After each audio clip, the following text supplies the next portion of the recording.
Buen día, nosotros somos el equipo Ondeados, conformado por Juan Manuel Bautista Rubio, Javier Alejandro Delgadillo Paz, Rigoberto Gallegos Ruiz y un servidor, Alejandro Ortegón.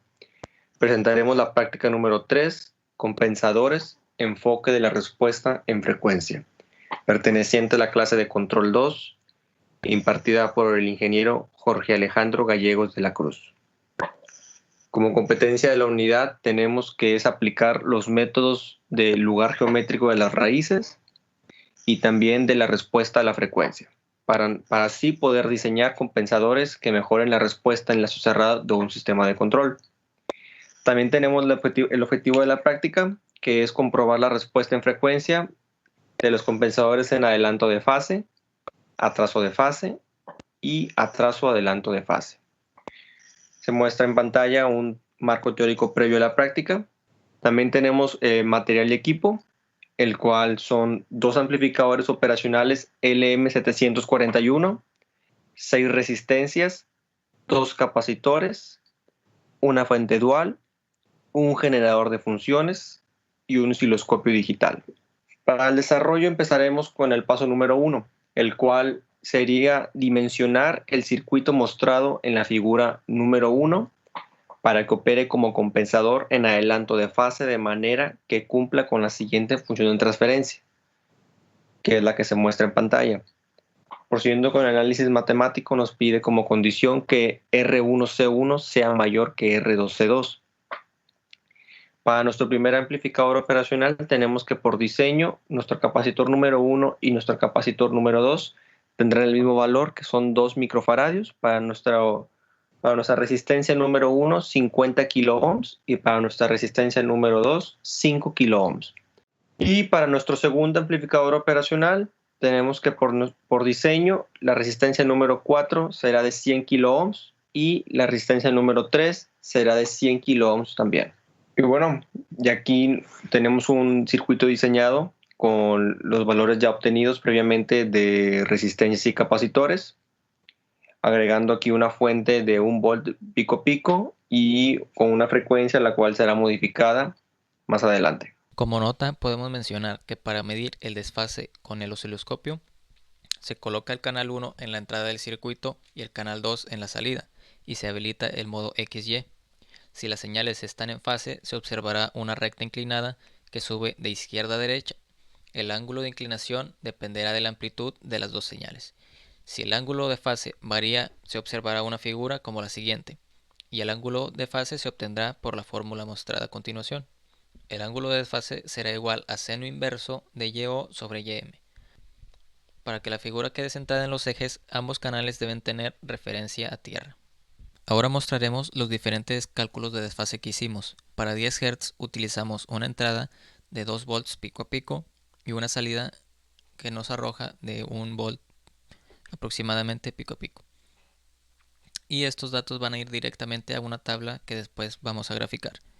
Y en el modo XY se nos muestra este elipse con el cual, utilizando el valor de las divisiones, podemos nosotros concluir que el grado de desfase va a ser el seno inverso de 400 milivolts sobre 550 milivolts, que nos arroja un grado de 45.65 grados de desfase.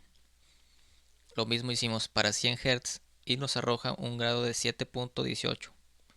Y para 1000 Hz nos arroja 0 grados de desfase. Por lo mismo podemos observar en esta gráfica que no hay desfase alguno. Los datos que les mencioné se pasaron a esta tabla, con la cual posteriormente en una hoja de Excel graficamos. Y podemos observar para este punto 3 la ganancia en decibeles contra frecuencia y desfase contra frecuencia en una hoja de Excel, que se nos muestra así. En el punto 4, utilizando MATLAB, encontramos las trazas de Bode con los parámetros de este compensador e incluimos los códigos fuentes y gráficas. Comparamos los resultados con las gráficas obtenidas en el paso anterior en el rango de frecuencias indicado para la tabla. Aquí podemos observar el código y las gráficas que nos arrojaron.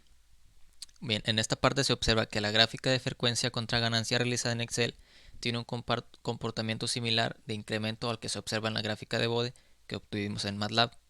aunque se puede apreciar unos puntos irregulares en la gráfica calculada. Lo más probable en este caso es que se deba a la poca precisión que tiene el simulador de multisim, ya que solo permite visualizar hasta centésimas y se repitieron muchos valores, ya que se pudieron apreciar las milésimas que pudieron existir de diferencia entre uno y otro. Lo mismo sucede con la gráfica de frecuencia contra desfase, debido a que el cálculo se realizó gráficamente y a falta de resolución se obtuvieron resultados aproximados más no exactos. Finalmente, al realizar la conversión de Hertz a radianes de las frecuencias de la tabla, podemos observar que los puntos de ganancia y desfase coinciden con los de MATLAB, por lo que se concluye que los cálculos y el diseño de circuito son correctos.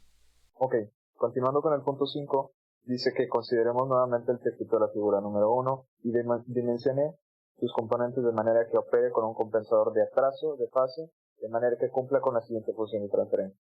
Y se muestra en pantalla la función de transferencia. Incluye el análisis matemático correspondiente. Aquí la condición es de que R1C1 es menor a R2C2. Después de hacer todos los cálculos matemáticos por diseño, nos salen los siguientes valores, donde C1 igual a 2 microfaradios, C2 igual a 2 microfaradios, R1 igual a 5 kiloohms, R2 a 50 kiloohms. Esto para el primer amplificador. Para el segundo amplificador tenemos que por diseño el R4 nos sale de 100 kiloohms y el R3 de 100 kiloohms. Pasando al punto 6, nos dice que una vez dimensionado el circuito, lo simulemos, utilizando un generador donde se aplique una señal senoidal de 2 volts pico pico. Entonces aquí sustituiremos los valores antes mencionados en el circuito que nos proporcionó el docente, añadiendo también una fuente con 2 volts pico pico como antes se mencionó, y una frecuencia que se modificará. Aquí en pantalla se muestran 3 ejemplos de los tipos de frecuencia que se utilizaron. En pantalla se puede ver 10 Hz, 100 Hz y 1000 Hz, donde nos da estos diferentes tipos de ondas con diferentes valores en volts. En la parte derecha tenemos los desfases, donde lo obtenemos con la fórmula antes vista, que es seno inverso de YO sobre YM. Y YO es el punto donde la elipse toca el intermedio del plano en lado izquierdo, y la YM es el punto más alto de la elipse en el lado derecho. Después de sacar esto, se muestran los resultados en pantalla. De igual manera, esto se hace con los diferentes tipos de frecuencia y se obtienen los datos. En el punto 7 se hizo una gráfica de ganancia contra frecuencia y desfase contra frecuencia en una hoja Excel, como se muestra en pantalla. En el punto 8 nos dice que utilicemos MATLAB y encontremos las trazas de Bode con los parámetros del compensador. Aquí lo que hacemos nada más es meter la función de transferencia y encontrar las trazas de Bode. Entonces aquí tenemos la magnitud en decibeles y la fase como se muestra en pantalla. Se observa que ocurre algo parecido a lo que sucede con el compensador de adelanto. La gráfica de frecuencia contra ganancia realizada en Excel tiene un comportamiento muy similar de decremento al que se observa en la gráfica de Bode obtenida en MATLAB. Lo mismo sucede con las gráficas de frecuencia contra desfase, debido a que el cálculo se realizó gráficamente y a falta de resolución se obtuvieron resultados aproximados, más no exactos. Al realizar la conversión de Hertz a radianes, las frecuencias de la tabla podemos observar que los puntos de ganancia y desfase coinciden con los de MATLAB. Bien, en el paso 9 ahora nos piden que dimensionemos el circuito para que opere como un compensador en atraso-adelanto, de manera que cumpla con la siguiente función de transferencia. Para el análisis matemático se hizo lo siguiente. Primero que nada, en la compensación de adelanto, teniendo la función de transferencia de la siguiente manera, podemos utilizar las ecuaciones que corresponden a esa topología y así deducir las fórmulas para R1 y para R2. Por diseño optamos que tanto C1 como C2 fueran de 1 microfaradio, por lo que nuestras resistencias 1 y 2 van a ser de 1 kiloohm y de 100 ohms. Para el compensador de atraso tenemos la siguiente función de transferencia, la cual, haciendo el mismo procedimiento, obtenemos que nuestra resistencia 3 va a ser de 10 kΩ y nuestra resistencia 4 va a ser de 100 kΩ. Finalmente, para el amplificador de cascada que se va a ir a colocar al final del circuito, tendríamos que nuestras resistencias 3 y 4 serían de 10 kΩ cada una. Continuando con el paso 10, una vez dimensionado el circuito hay que simularlo con un generador, aplicando una señal senoidal de 2 volts pico pico y variando su frecuencia. Este sería el circuito final como se diseñó, tomando en cuenta los valores calculados y el voltaje de entrada de 2 volts pico pico con la frecuencia que vamos a estar modificando. Viendo los casos para 10 Hz, 100 Hz y 1000 Hz, tenemos su voltaje de entrada en el canal 1 y su voltaje de salida en el canal 2. Observamos también aquí su figura en el modo XY del osciloscopio, en el que podemos determinar su desfase utilizando la fórmula antes mencionada. De esa manera es que obtenemos todos los datos para esta tabla. Una vez obteniendo estos datos, podemos graficar, como nos lo dice en el paso número 11, la ganancia en decibeles contra la frecuencia y también el desfase en contra de la frecuencia.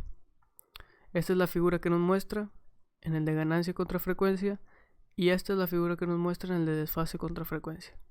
Si vemos en MATLAB, como nos lo dice el paso número 12, podemos ver que el compensador se comporta de la siguiente manera. Vemos que su traza de Bode para la magnitud es de la siguiente forma y el de fase es de la siguiente forma. Al convertir los hertz a radianes podemos observar que los puntos coinciden con el de la traza de Bode. Se observa que es algo parecido a lo que sucede con el compensador de adelanto, pero en este caso tiene un comportamiento de decremento y después de incremento. Lo que sucede en la gráfica de frecuencia contra desfase es algo muy similar. No se tiene un control total de la sensibilidad de la perilla, por lo que entonces los resultados son aproximados, pero de igualmente corresponden al comportamiento. Y al saber que los puntos coinciden, se puede concluir que los cálculos y el diseño del circuito también son correctos. Bien, como observación general, se puede decir que el simulador fue muy útil en esta práctica, pero el osciloscopio nos generó algunos inconvenientes al momento de realizar el cálculo del desfase, sobre todo, ya que al realizarse gráficamente se depende mucho del cursor, pero al manipular la perilla para aumentar o disminuir la posición del mismo, pues no se generan los movimientos suficientemente pequeños para alinear con los puntos de YM y YO, por lo que se reconoce que los puntos de desfase no fueron los más exactos, aunque el momento de comparar la traza de Bode en MATLAB sí llega a coincidir. Para el tercer compensador, el de trazo adelanto, se tuvieron algunas complicaciones también debido a que si se realizaba el diseño de topología brindado en la figura número 2, pues el voltaje tenía una particularidad y es que no alcanzaba los 2 volts. Se quedaba en un margen de entre 200 y 400 milivolts, por lo que no podía alcanzar la ganancia de cero, así que se optó por utilizar otra topología alternativa, utilizando ese amplificador de cascada. De esa forma fue que se pudo lograr hacer funcionar correctamente el compensador.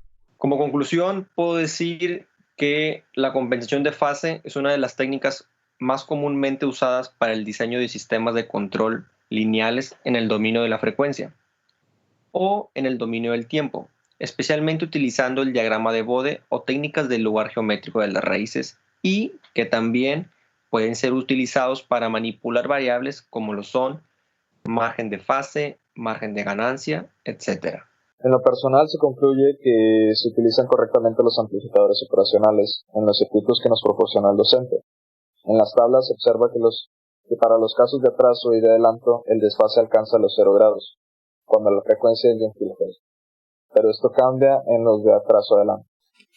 Puedo concluir que el uso de compensadores puede ser de gran utilidad para mejorar la respuesta de salida de un sistema, y que es importante saber esta técnica ya que complementa los conocimientos que hemos adquirido a lo largo del semestre. Los amplificadores operacionales son una herramienta muy importante y en esta práctica pues quedó demostrada totalmente su capacidad para realizar los 3 tipos de compensador, que es el de atraso, el de adelanto y el de atraso-adelanto, por lo que el verdadero problema recae en nuestras habilidades de cálculo y de diseño, que son aspectos que hay que seguir mejorando.